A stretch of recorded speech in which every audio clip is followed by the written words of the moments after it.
On a du plaisir aujourd'hui à être avec un micro. Bonjour, monsieur Kevin. Comment ça va?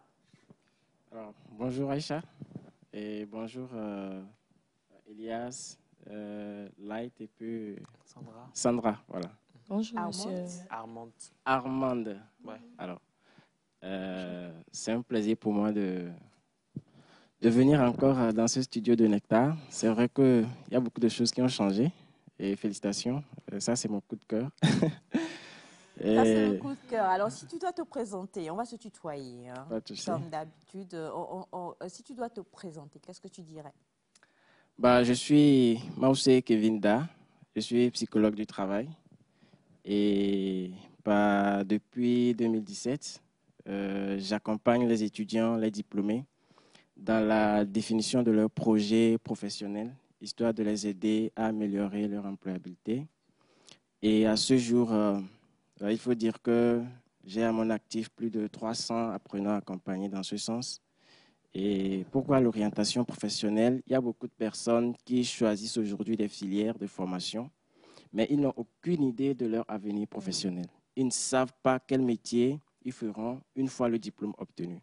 Et donc, après l'obtention du diplôme, ils font face à un gouffre et ils n'arrivent pas à s'insérer sur le marché de l'emploi. Donc, voilà ce qui m'a amené, moi, personnellement, à choisir l'orientation professionnelle dans la psychologie du travail.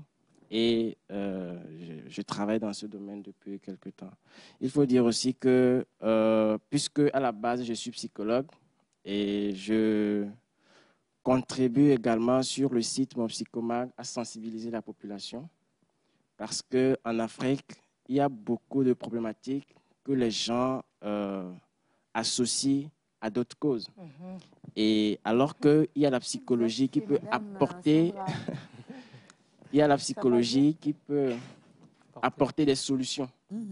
Et donc, nous faisons ce travail de sensibilisation pour lever le voile sur des sujets entre-temps tabous. Et donc, sensibiliser, informer et faire savoir aux gens qu'il y a des psychologues qui pourront apporter des solutions. Et en même temps, au-delà de ce travail de sensibilisation, nous recevons également Vous des n'allez cas. pas décrire tout le CV, n'est-ce pas, cher Kevin? Non. Je te tutoie. En tout cas, aujourd'hui, on commence quand même déjà par la psychologie. Ah bah oui, quand même. Ça, c'est la psychologie. Là, en même temps, là, depuis le temps aussi, on a pris quelques graines de psychologie. Donc, on a compris que, psychologiquement parlant, il fallait que tout sorte. Voilà. Et quand on parle de la psychologie du travail, et en tant que psychologue, déjà, pourquoi avoir choisi la psychologie du travail? Alors, il faut dire que quand je suis arrivé à l'université, dans ma tête, c'était la psychologie du travail. À Lomé, ici, nous avons 3 options.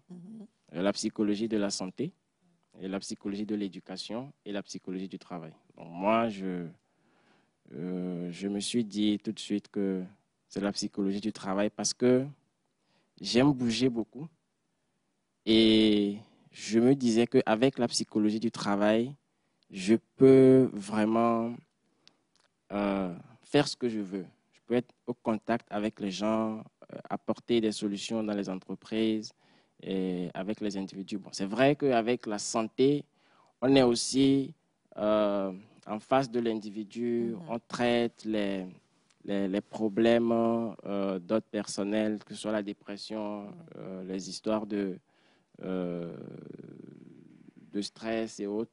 Mais je suis quelqu'un qui aime bouger. Et donc, je me suis dit, avec la psychologie du travail, ça me correspond. Voilà. En fait, c'est ça qui m'a poussé à prendre la psychologie du travail. Et aujourd'hui, moi, je ne regrette pas. Je suis fier d'avoir fait ce choix.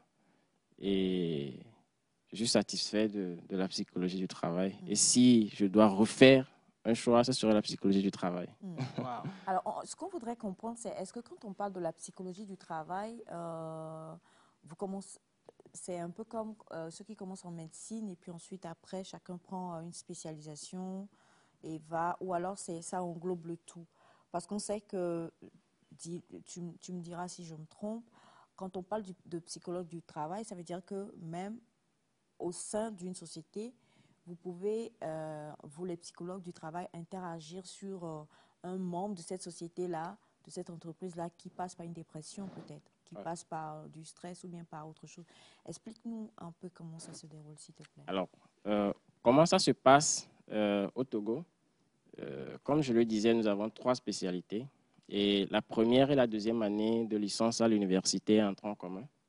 Et donc, c'est en 3e année que les étudiants choisissent les spécialités. Donc, en 3e année, ceux qui doivent faire la santé font la santé, ceux qui doivent faire la psychologie de l'éducation font l'éducation, et nous autres, on va en travail. Donc, il y a une première spécialisation en 3e année de licence, et une fois la licence obtenue, vous continuez en master. Okay. C'est après le diplôme de master que vous êtes psychologue. Donc, vous devez faire un parcours de 5 ans pour avoir le titre de psychologue.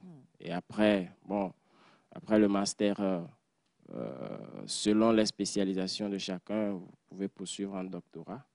Et bon, voilà, actuellement, je fais ma thèse en orientation professionnelle. Et voilà. Et maintenant, pour revenir à la deuxième question, qui est de comprendre ce que fait le psychologue du travail dans une entreprise, il faut dire que la psychologie du travail, c'est cette discipline qui étudie le comportement du travailleur sur le lieu, dans une entreprise. Et l'objectif, c'est d'aider l'entreprise à augmenter sa productivité et permettre aussi aux travailleurs d'atteindre une satisfaction professionnelle. Donc, en même temps que vous aidez l'entreprise à évoluer, à augmenter en productivité, il faut veiller aussi sur les travailleurs parce que c'est eux qui permettent à l'entreprise d'évoluer. Donc, il faut veiller sur les travailleurs pour qu'eux aussi puissent avoir une satisfaction professionnelle. Parce qu'une entreprise composée des travailleurs malades, des travailleurs sous stress, des travailleurs qui ne sont pas épanouis, des travailleurs qui vivent dans la peur, des travailleurs qui n'ont pas une bonne santé mentale, des travailleurs qui ont des problèmes à concilier l'environnement professionnel et l'environnement familial, des travailleurs qui ont des difficultés avec la gestion de leur carrière. Tout ça peut agir sur leur performance. Et donc, quand le travailleur n'est pas productif, au final, c'est l'entreprise qui part en vrille. Donc, notre rôle, c'est d'aider l'entreprise à augmenter en productivité, à atteindre les résultats escomptés. Mais en amont, on a un regard sur les travailleurs qui participent à l'atteinte de ces objectifs. Voilà pourquoi, excusez-moi, le psychologue du travail va beaucoup travailler avec les employés quand il y aura des situations de stress, par exemple. Travailler sur la prévention d'abord pour que ces cas de stress n'arrivent pas, pour que les gens ne fassent pas un burn-out dans l'entreprise, pour que le climat soit favorable, qu'il n'y ait pas un climat qui est teinté de sabotage, un climat social vicieux, un climat qui ne favorise pas la coopération, la communication. Il faut créer un environnement sain pour éviter des histoires de harcèlement. Et en gros, éviter tout ce qui peut causer du stress, causer du tort à la santé mentale du travailleur.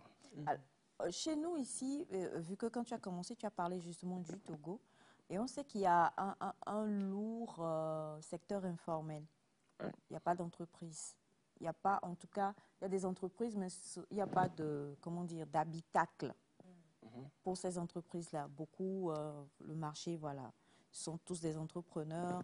On en a pléthore. Même le thé café avec son, voilà, c'est son entreprise. C'est son entreprise. On est d'accord. Hein? On en a tellement. Alors, le psychologue du travail ne fonctionne qu'en entreprise, comme dite entreprise conventionnelle, ou alors travaille avec tout travailleur. Est-ce qu'il y a une nuance? Est-ce que ceux qui sont dans l'informel doivent aller vers les psychologues de la santé et puis le psychologue du travail, lui, il est en habitacle. Alors, c'est non. Ok. Partout où il y a travail, le psychologue du travail est là-bas. Ok. Partout où il y a travail. Donc, ça voudrait dire que ce soit une entreprise formelle ou une entreprise qui est dans l'informel, ou peut-être si c'est un entrepreneur qui s'est lancé à son propre compte, il n'a pas encore de bureau et tout, il a besoin d'un psychologue du travail. Il a besoin de... Parce qu'aujourd'hui, les personnes qui font face à un stress vraiment chronique sont les entrepreneurs. Imaginez, vous êtes parti faire un prêt de, je ne sais pas, 500 millions ou 800 millions. C'est trop grand. Et voilà que vous faites face aux réalités du terrain et vous vous rendez compte que, franchement, les prévisions que vous avez faites avant de faire le prêt, bah, ça ne tient pas. C'est tout un stress qui ne dit pas son nom. Mais ils font l'effort de protéger leur image et de gérer. Mais à l'intérieur, il y a une souffrance. Donc, il faut dire que partout où il y a travail, le psychologue du travail peut intervenir et aider. Alors, quand c'est comme ça, quelle est la corrélation donc avec, entre cette, si je puis me permettre, cette discipline et l'orientation?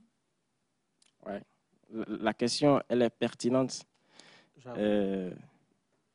Et quelle est la corrélation? C'est-à-dire que je disais tout à l'heure que dans l'entreprise, notre rôle, c'est d'aider le travailleur à atteindre une satisfaction professionnelle. Okay. Et tout récemment, je disais dans une interview sur un média que la plupart des travailleurs qui font un stress chronique et qui sont vulnérables au burn-out en entreprise, ce sont des travailleurs qui ont raté leur orientation professionnelle. C'est-à-dire que quelqu'un qui, par malheur, a choisi une carrière ou une trajectoire professionnelle qui ne lui correspond pas, facilement, cette personne peut souffrir en entreprise. C'est-à-dire que déjà, à la base, même si dans l'entreprise, tout est sain, tout est normal, lui, à l'intérieur, il souffre.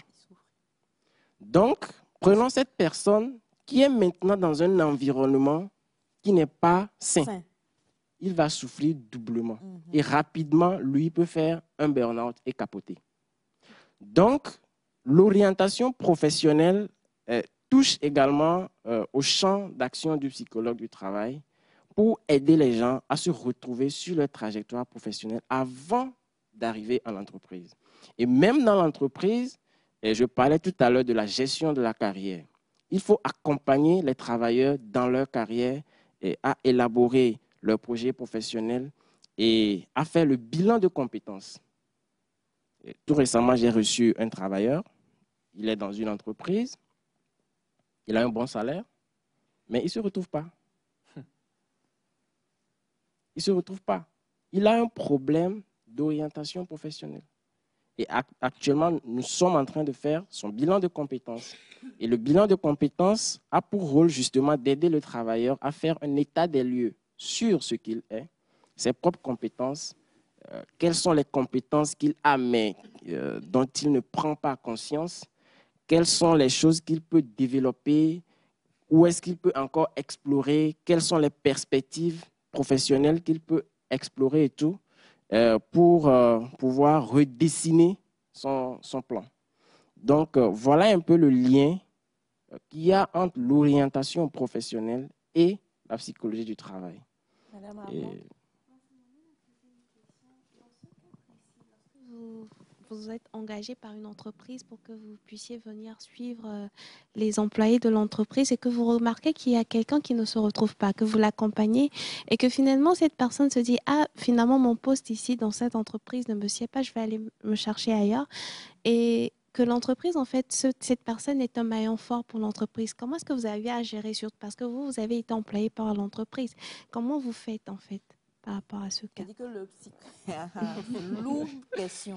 Oui, et ça Le me psychologue, rappelle. il faut le dire, travaille dans l'entreprise. Hein. Ah, c'est ce C'est que la je voulais question savoir. qu'elle pose. Le psychologue du A été travail, employé. il travaille dans l'entreprise. On les embauche Et- dans l'entreprise Oui, c'est Bien ça. sûr. ou juste par sur Non, un contrat, ils Et viennent. le psychologue du travail peut être embauché par une entreprise et il peut travailler aussi à titre de consultant, voilà, dans une entreprise. Donc, faire des interventions ponctuelles, Yeah. par moment, il peut partir. Mais il y a des entreprises aussi qui peuvent recruter un psychologue du travail parce qu'ils estiment qu'ils en ont besoin.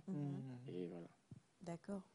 Maintenant, par rapport à la question de notre cher ami, ça me rappelle une question que quelqu'un m'a posée tout récemment lors d'un séminaire. Et en vrai,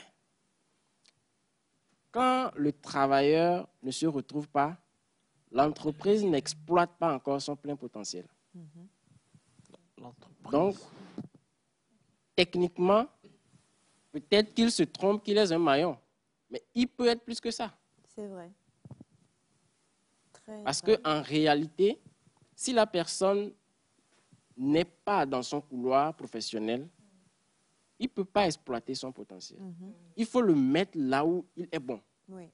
là où il peut vraiment exploiter son potentiel. Et donc, ça peut paraître un peu compliqué pour l'entreprise. Ben, pourquoi on veut changer le poste de telle personne? Pourquoi? Mais ça serait mieux pour l'entreprise d'exploiter son plein potentiel et ça serait mieux aussi pour le travailleur de se retrouver quelque part où il a une satisfaction professionnelle. Parce que plus vous le gardez là-bas, pensant qu'il est un maillon faible, vous êtes en train de faire du tort au travailleur et vous-même, vous trichez. Donc, ce n'est pas un travail qu'il faut faire dans 2 ou 3 secondes. C'est un travail qui se fait sur un processus. Et il faut accompagner. Et au bout du compte, aider le travailleur à retrouver une satisfaction professionnelle. Aider l'entreprise aussi à atteindre son objectif. Et si le... Non, vous faites perdre l'emploi aux gens comme ça. Non, c'est pas. Non, ce n'est pas une question de faire perdre de l'emploi. Oui, un peu oui ou pas, Madame Aïcha. C'est pourquoi Un peu oui, mais je crois que là, pour eux, ils sont dans Orientation. l'orientation et dans le bien-être de la personne. Il faut que la personne puisse profiter pleinement de ses compétences à elle. Toujours sur la même lancée, je dis ça en même temps pour que Madame Laït puisse ajouter sa question. Si après avoir fait tout ça, l'employé se rend compte que, je crois que tu as répondu déjà à moitié quand même, ce n'est pas sa place, mais n'a même pas sa place dans l'entreprise. Et comme dit Armand, et qu'elle part en fait. Parce que, non, vous les donnez. Alors, il ne part pas au chômage. Non, il s'en va chercher autre chose qui lui correspond à faire de mieux. Est-ce que c'est vous qui l'expliquez à l'entreprise ou bien... Il fait un rapport. Oui, c'est pourquoi je dis que tout est une question de... Oui. J'ai créé l'entreprise Nectar. Et Elias est le maillon. Le maillon fort, puisque Armand parlait par exemple de maillon fort. Mais on va sauter les pas. Donc on considère qu'Elias est considéré comme le maillon fort. Il vient en auscultation ou c'est comme en consultation. Vous discutez et vous faites son bilan de compétences et autres et tout ça. Et puis ensuite après, il comprend que en fait, si on vient sur la très belle réponse de tout à l'heure, il n'est pas en pleine possession de ce qu'il peut faire en fait. Et le fait qu'il ne soit pas en pleine possession de ce qu'il peut faire, il peut le faire, il va le faire ailleurs. Ce qui est une bonne chose parce que ça lui permet justement d'éclore. D'accord? Et on a dit ailleurs. Et la réponse déjà dit que c'est encore mieux parce que dans l'entreprise Nectar, on le considère comme étant un maillon fort. Alors qu'en vrai, il n'est pas maillon fort parce que si réellement il était maillon fort, il produirait mieux que ce qu'il produit même et qui fait que nous, on le considère comme étant un maillon fort. D'accord? Donc, même pour l'entreprise, c'est bénéfique parce qu'on mettra quelqu'un à sa place qui réellement va vraiment donner ce qu'il faut donner. Exactement. Donc, c'est bien. Mais ça, c'est sur le long terme. Ouais. À court terme, quand après avoir eu ces séances avec vous, et puis il va éclore ailleurs, Chômage. non, Elias, quel est le rôle du psychologue du travail par rapport, ou la responsabilité du psychologue du travail par rapport à l'entreprise? Parce que Elias n'est qu'une entité, une personne qui part. Ouais. L'entreprise, L'entreprise demeure. c'est un chaînon. Ouais. Alors, je disais tout à l'heure que c'est une question de processus. Et Quand je il ne commence sens par pas... dire, je m'en vais éclore, vous venez voir l'entreprise pour dire, bon, votre gars là que je suis en train de... Apprêtez-vous, hein, Il bientôt. il va aller éclore. Alors, Non, et il y a toujours ce qu'on appelle des solutions palliatives ou des reconversions. C'est-à-dire que dans l'entreprise, peut-être qu'aujourd'hui, Elias est chroniqueur et dans l'équipe NETA, on suppose qu'il fait bien le travail de chroniqueur. Alors que après son bilan de compétences, on a décelé d'autres compétences qu'il aime bien. Ça peut être quelque chose qui touche au management. la photographie, peut-être. Non, je vous en Ou non, oh, le- il faut vous donner un autre exemple. C'est ma compétence. Monsieur m'élève, on a dit management. Allons pour management. Donc, peut-être que Elias a des qualités en management, le leadership, et voilà, il a des aptitudes à diriger, à coordonner des activités. La première des choses, c'est de voir si dans l'équipe Nectar, ce n'est pas possible de trouver des activités qui vont permettre à Elias d'utiliser ce côté qu'il a en lui. Déjà, c'est quelque chose qui va lui apporter du bien. C'est-à-dire qu'il fait le travail de chroniqueur. C'est vrai que ce n'est pas vraiment sa passion.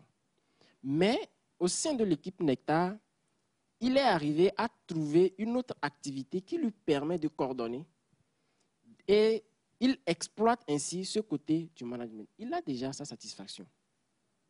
Mais le problème se poserait si ce potentiel est en lui, mais il n'arrive pas à trouver des occasions pour l'exploiter.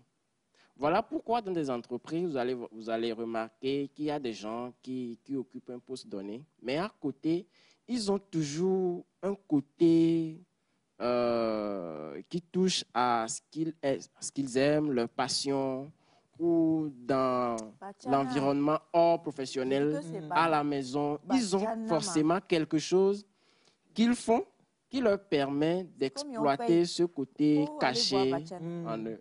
Ça les équilibre, en fait. Ça les équilibre.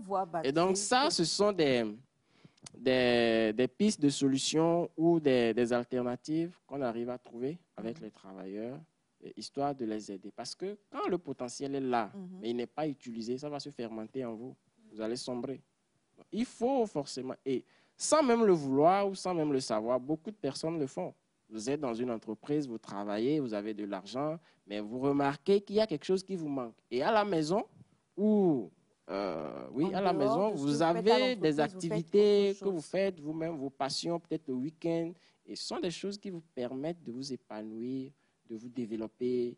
Et petit à petit, sur le long terme, si vous ne savez pas faire, c'est ce côté passionnel-là qui va grandir. Et finalement, vous vous rendez compte que vous avez vraiment réussi, vous avez une satisfaction professionnelle. Et bon, l'entreprise, on peut... Alors, une dernière question. Est-ce que le psychologue du travail vient éteindre les feux? Une entreprise qui est un chaudron, ça boue. Il y a des bruits, il y a des problèmes. Est-ce que le rôle du psychologue du travail, c'est de... Est-ce que ça fait partie de ses compétences ou bien de je ne sais pas, de sa feuille de route, si on peut le dire ainsi? Feuille de route. Oui, feuille de route. Il a pensé à supposer, par exemple, que c'est une entreprise qui vous engage sur 1 an pour que vous... je ne veux pas dire certaines choses, mais on a des entreprises chez nous ici, où moi je connais une entreprise précisément. Ça chauffe à l'intérieur. Non, pas que ça chauffe, mais c'est-à-dire qu'ils ont un psychologue de travail. Ils en ont deux d'ailleurs. Ok. Il y en a un qui est togolais, puis il y en a un qui vient d'un autre qui est pays. Ils sont là présentement. Je ne peux pas donner le nom de la société. Et ce psychologue, quand il est venu, il a pris, celui qui est arrivé, l'étranger, a construit une feuille de route, avec l'autochtone. Et ils ont séquencé sur les résultats que l'entreprise doit avoir, là où l'entreprise est, là où l'entreprise va, le résultat qu'ils veulent que l'entreprise ait, comment traiter les employés pour que les employés puissent donner au mieux. Ils ont séquencé plusieurs choses, ce qui fait que cette entreprise-là, présentement, ils ont un temps T où on prend les cadres pour les emmener à tel endroit. Ils font le team building. 3 jours. Et en même temps, ils s'amusent. Ils font ça. Et c'est échelonné sur l'année, en fait. Ensuite, après, les après-midi se retrouvent et ils travaillent. Comment est-ce qu'on peut avoir plus de rendu? Toi, au niveau du stockage, tes gars, qu'est-ce qui se passe? Qu'est-ce qui ne va pas? Et tout ça. Faisons ceci. Ils font plein de choses présentement. Ça me brûle les lèvres comme ça. J'ai envie de donner le nom. Non, non.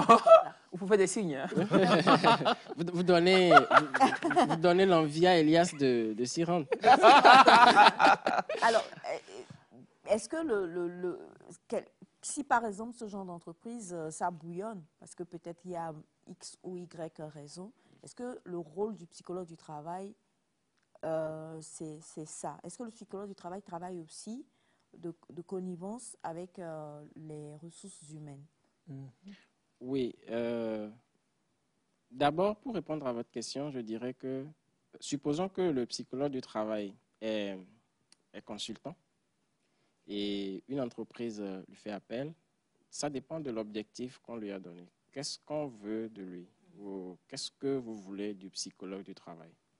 Et donc, quand il arrive, selon le cahier de charge qui lui est donné, si c'est pour résoudre un problème ou c'est pour apporter une solution, il fait son diagnostic organisationnel pour relever les insuffisances observées et tout. Il soumet à la hiérarchie, à ceux qui ont commandité la mission.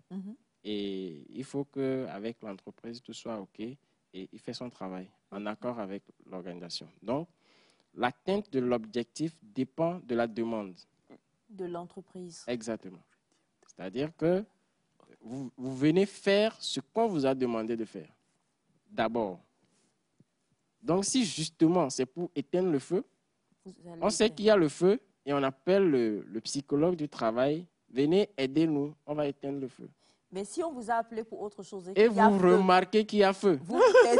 Non, là vous faites des suggestions. Je suis venu faire tel travail, mais j'ai remarqué telle chose et j'ai les armes pour éteindre tout ça. Et si vous le voulez, on va y aller. On va y aller. Maintenant, si vous êtes recruté dans l'entreprise, ça c'est votre rôle de faire la veille. C'est votre rôle de surveiller, de détecter les alertes. Les éventuels feux. Voilà, des éventuels feux, justement. Et d'alerter au mieux et de prendre des mesures. Et même les entreprises qui ont des psychologues du travail, leur premier rôle, c'est la prévention. Il ne faut pas attendre que le feu arrive avant de courir de gauche à droite. Il faut mener des actions pour prévenir le danger. Et c'est justement à cela qu'on devrait aller. Et c'est ça qui est mieux pour les entreprises. Il ne faut pas attendre que ça pète avant de courir de gauche à droite. Il faut vraiment agir sur la prévention. Et la prévention, c'est beaucoup de choses. Parfois, ça paraît insignifiant. Les entrepreneurs, les employeurs, ils ont l'impression qu'ils sont en train de jeter de l'argent à la fenêtre. Alors que c'est tellement... Ça va leur coûter la peau des fesses et tout, mais c'est pour leur bien, c'est pour atteindre les objectifs. Et quand ils augmentent en productivité, ils sont contents. Ils sont contents. Hein. Une question pour la prochaine fois, il faut garder ça. L'employé vient, il vous dit quelque chose qui peut faire choir l'entreprise. Et vous, en tant que psychologue, vous devez soit à cause de la déontologie. Du secret professionnel. Déjà, si l'entreprise choix, vous aussi, vous perdez votre travail. Ah ouais? On se retrouve la prochaine C'est fois. comme un prêt dans la confession. Tu vois, confession. On va en parler la prochaine fois. Merci infiniment. Nous étions donc avec Kevin Da, hein, qui est psychologue du travail. Et avec lui, on a essayé de voir un peu. Déjà, quand on entend quelqu'un qui vous dit « Bonjour, je suis psychologue du travail », à quoi pense-t-on? Et on comprend qu'on a besoin d'avoir... Aujourd'hui, on essaye de plus en plus de parler de psychologie parce qu'on en a besoin. La psychologie est intrinsèque à l'être humain. Ce n'est pas qu'une question... Ce n'est pas une question d'une race ou autre. C'est juste une question, on est humain. On a besoin d'avoir des psychologues de la santé. On a besoin d'avoir des psychologues de travail. Et le troisième... Les psychologues de l'éducation. Voilà, les psychologues de l'éducation.